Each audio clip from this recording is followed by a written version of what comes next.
બોટાદમાં ચેકિંગ દરમિયાન સ્કૂલ વાનનો ભાંડો ફૂટ્યો છે। આરટીઓ અને પોલીસ દ્વારા કરાયું હતું ચેકિંગ। સ્કૂલ વાનમાં ફાયર સેફટીનો અભાવ, પરમિટ કરતાં વધારે બાળકોની સંખ્યા, જોખમી રીતે કેબિનમાં બાળકો બેસાડ્યા। ચેકિંગ દરમિયાન 8 જેટલા વાહનો ડિટેઇન પણ કર્યા। Jyotigram circle, Bhavnagar road, Gadhada road, Padiyad road સહિતના રસ્તાઓ પર સ્કૂલ વાહનો ચેક કરાયા હતા।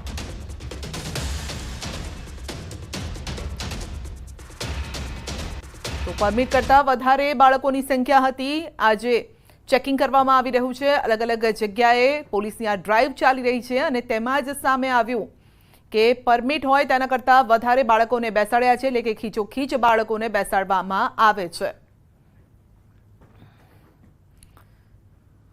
આ તરફ બનાસકાંઠાના પાલનપુરમાં શાળાની શરૂઆત થતાં જ આરટીઓ દ્વારા સ્કૂલ વાહનોનું ચેકિંગ કરવામાં આવી રહ્યું છે।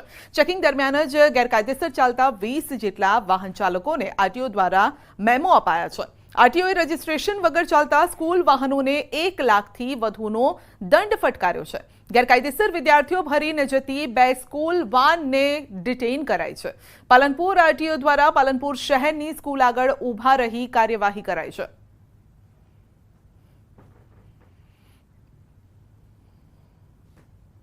તો ન્યૂઝ 18 ગુજરાતીના રિયાલિટી ચેકમાં ઘટસ્ફોટ થયો છે કે વેકેશન તો ખુલી ગયું છે, પરંતુ રાજકોટમાં ઇન્દ્રપ્રસ્થ નગરમાં શૈક્ષણિક કાર્ય બંધ છે।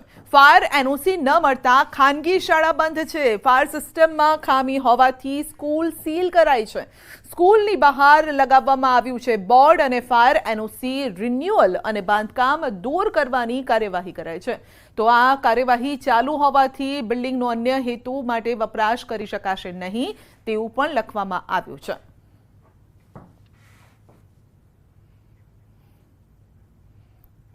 તો જેતપુરમાં ફાયર વિભાગ એક્શનમાં આવ્યું છે। જૂનાગઢ રોડ ઉપર આવેલા રેસ્ટોરન્ટના હોલને માર્યું છે સીલ।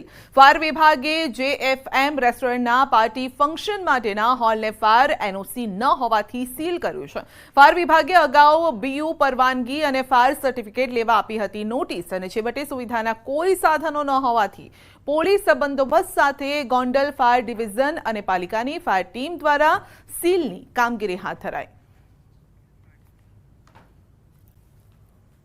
ઉપલેટા ખાતે રિલાયન્સ મોલમાં એનઓસી ન હોવાને કારણે ત્યાં કણે આજે સીલિંગ કરવામાં આવેલ, તથા સાપરમાં એક નોવા કરીને હોટલ છે તેને પણ સીલ કરવામાં આવી। પછી જેટ ઇન હોટલ તેને પણ સીલ કરવામાં આવી। કુલ 3 બિલ્ડિંગને સીલિંગ કરવામાં આવેલ છે। સુરતની સ્મીમેર હોસ્પિટલ ફરી વિવાદમાં આવી છે। થાઈગલ બાદ વધુ એક વિવાદ સામે આવ્યો છે। ફોરેન્સિક વિભાગનો તબીબ નશાની હાલતમાં પકડાયો છે। મૃગેન્દ્ર પ્રતાપસિંહ નલવાયા નશાની હાલતમાં ઝડપાયો છે। હોસ્ટેલમાં સરપ્રાઇઝ ચેકિંગ કરતા આખો ભાંડો ફૂટ્યો। પોલીસે તબીબ વિરુદ્ધ કાયદેસરની કાર્યવાહી હાથ ધરી। પાલિકાના ડેપ્યુટી કમિશનર, સ્મીમેર ડીન સહિતની ટીમ હોસ્ટેલમાં તપાસ અર્થે નીકળી હતી અને તપાસમાં હોસ્ટેલના એક રૂમમાંથી ફોરેન્સિક વિભાગનો તબીબ નશામાં મળી આવ્યો છે। તબીબની આંખો લાલ જણાઈ આવતા શંકા જણાઈ હતી અને જે બાદ સ્મીમેર હોસ્પિટલમાં તપાસ કરતા નશો કર્યો હોવાનું પુરવાર થયું છે। તબીબે વરાછા પોલીસના સાથે સોંપી દેવાયો છે।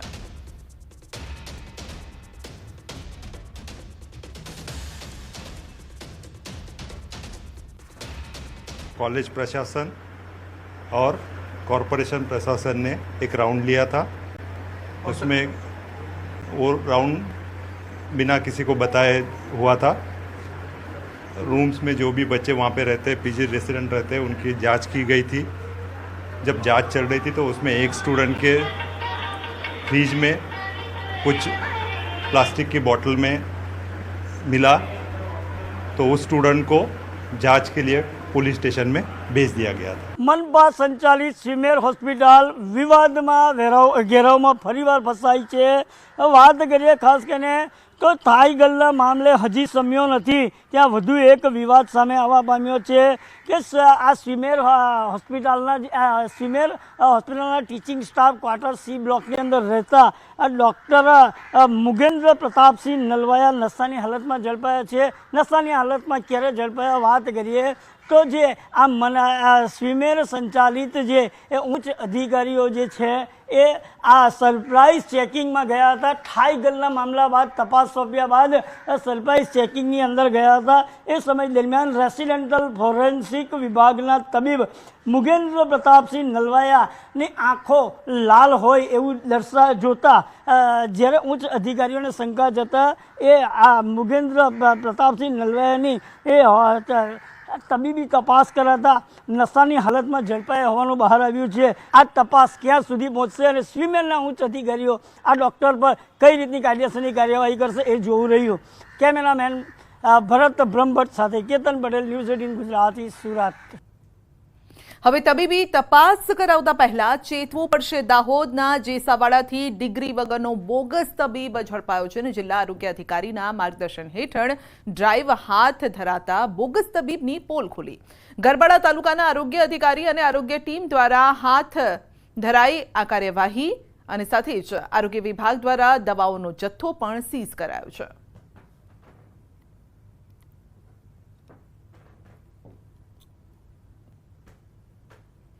જિલ્લા આરોગ્ય અધિકારી સાહેબની સૂચના અનુસાર ડિગ્રી વગરના તબીબોની તપાસ હાથ ધરતા જેસાવાડા આશ્રમ રોડ ખાતે કાલિદાસ હળધર નામનો ઈસમ રજિસ્ટ્રેશન તેમજ ડિગ્રી વગરનો ખાનગી પ્રેક્ટિસ કરતા માલુમ પડેલ તેમની દવાઓનો જથ્થો, જેમાં આઈવી પોઈન્ટ તેમજ અન્ય દવાઓ પણ મળેલ, જે જથ્થો જપ્ત કરી અને એની સામે ફરિયાદ દાખલ કરેલ છે.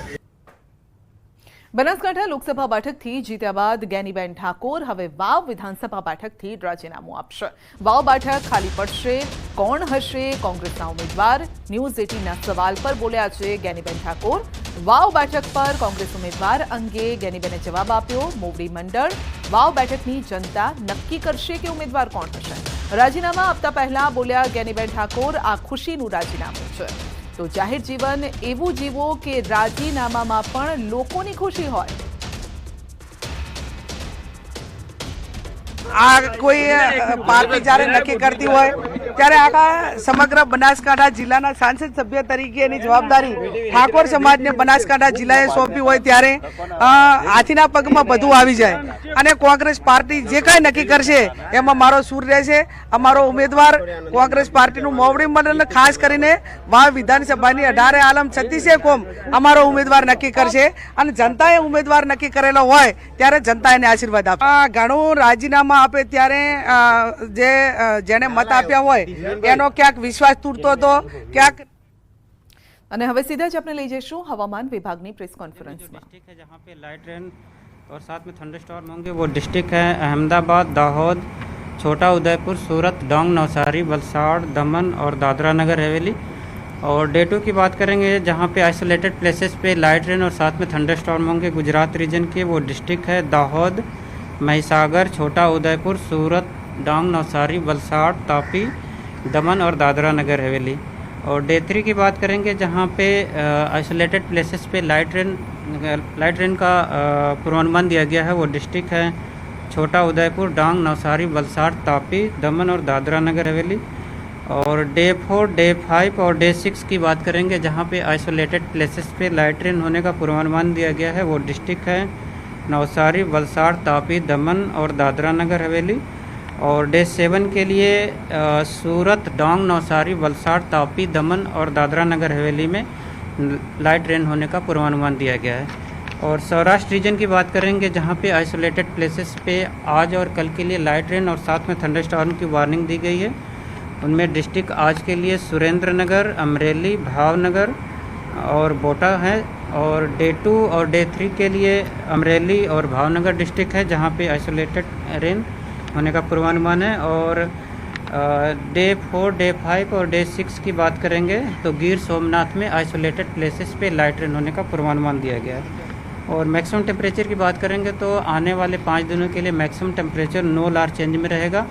और जो मैक्सिमम टेम्परेचर की टेंडेंसी होगी वो आने वाले 2 दिनों के लिए डिक्रीजिंग, उसके बाद नो लार्ज चेंज में रहेगी.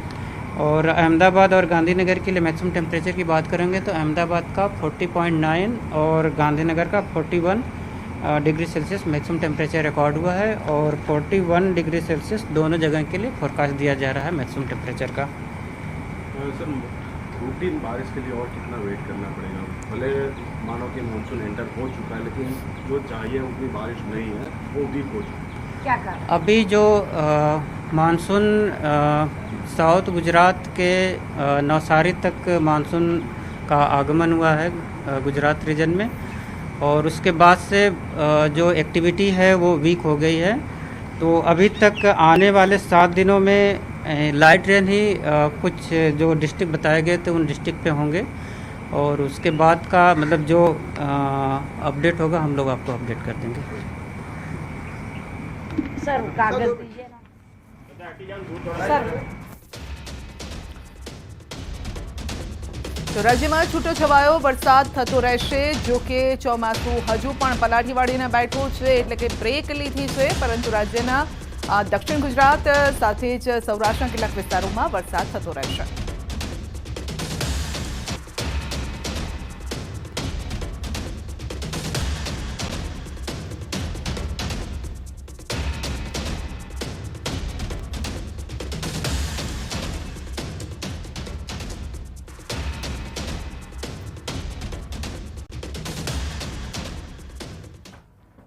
તો જ્ઞાનીબેન ઠાકોર અમદાવાદ કોંગ્રેસ કાર્યાલય પહોંચ્યા હતા, જ્યાં લોકસભાના કોંગ્રેસ ઉમેદવારોની બેઠકમાં વિજેતા જ્ઞાનીબેનનું અભિવાદન પણ કરાઈ રહ્યું છે, સાથે જ કોંગ્રેસના અન્ય ઉમેદવારોની હાર પાછળના કારણ અંગે મંથન પણ થઈ રહ્યું છે।